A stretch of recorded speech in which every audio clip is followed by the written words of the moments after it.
هتتكلف كام تقريبا لو عايز تدرس في اوروبا في 2023؟ بولندا والتشيك والدول المشابهة هتصرف تقريبا حوالي 5000 يورو لحد ما توصل هنا وتدفع مصاريف اول سنة كاملة. اما المانيا في كده كده حساب مغلق ب 11000 ونص يورو، فانت لو في دماغك المانيا ما تسألنيش انا على التكاليف، فانت راجل الدنيا معاك 100 100. طب لو انت راجل طيب وجاي بولندا وهتتصرف في ال 5000 يورو، بعد كده هتقدر تشتغل هنا وتكفي مصاريف دراستك من غير ما اهلك يبعتولك؟ هتكفي نفسك لو الجامعة بتاعتك لحد 3000 يورو، اكتر من كده لا. يعني ما تجيش تدرس طب مثلا ب 10000 يورو وتقول هكفيه من الشغل. انت مش همام هتيجي تشتري مطعم تستنيني، ولا انت محمد هتيجي تلعب ملاكمة وتكسب ملايين.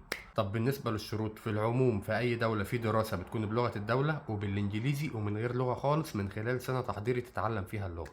بس في الاخر كل جامعه ولها شروطها، يعني ممكن جامعه في الانجليزي تكون طالبه مستوى B1 او B2 تقدر تدرس بيه، وجامعه تانية تكون طالبه انك لازم يكون معاك تيفو، لازم يكون معاك ايلتس. وفي الاغلب معظم جامعات اوروبا ما بتشترطش مجموع، بس لو انت هتدخل هندسه مثلا في جامعات معينه بيشترط منك مجموع في ماده الرياضه، وكذلك الطب لازم معدل معين في مواد معينه وهكذا. فما تجيش تروح داخل على الطب وتلاقي الشروط تيجي تكتب لي في الكومنتات انا دخلت على الطب بس لقيت مبلغ خرافي وشروط تعجيزيه. ما دي الشروط الطبيعيه، انت اللي مكسح. ودي إجابة على معظم الأسئلة اللي بتتكرر على فيديوهات السفر حتى لو جاي في الفيديو نفس المعلومة. ودايما الأفضل إنك لما تطلع تدرس يكون معاك لغة، لأنك لو طلعت تدرس بتحضيري، ودي مشكلة بتواجه ناس كتير هنا، بيدوك إقامة سنة واحدة تتعلم فيها اللغة. بعد السنة ما تعلمتش ما بتقدرش تاخد إقامة إنك تتعلم اللغة في السنة اللي بعدها، ولا مسموح إنك تدخل الجامعة، وبيقولك باي باي. في حاجة مش فاهمها اسأل في الكومنتات، وحاجة مالكش دعوة بيها وما تفهمش فيها ما تفتيش فيها حد. يعني مش هلاقي واحد داخل مثلا في الكومنتات يقول والله السفر دراسة عيبه الوحيد ان الاقامة بتاعته ما ينفعش تتجلب لجوء. يعني ما تبقاش غبي وفخور بغبائك وتحاول تنشر. يعني ما فيش حد مخه تعبان اصلا يكون معاه اقامة ويروح يقدم على لجوء.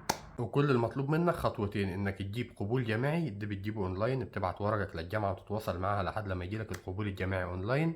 والجزء التاني انك تقدم على الفيزا في السفارة. فانت الخطوتين ما بتحتاجش فيهم مكاتب السفر في الدراسة تحتاجها في دول تانية غير اوروبا، لكن في اوروبا محدش بيضمن لك القبول الجامعي، فما فيش وساطة ولا مكاتب. مصر على المكتب يبقى انت مصر يتنصب عليك، وهنيئا لك.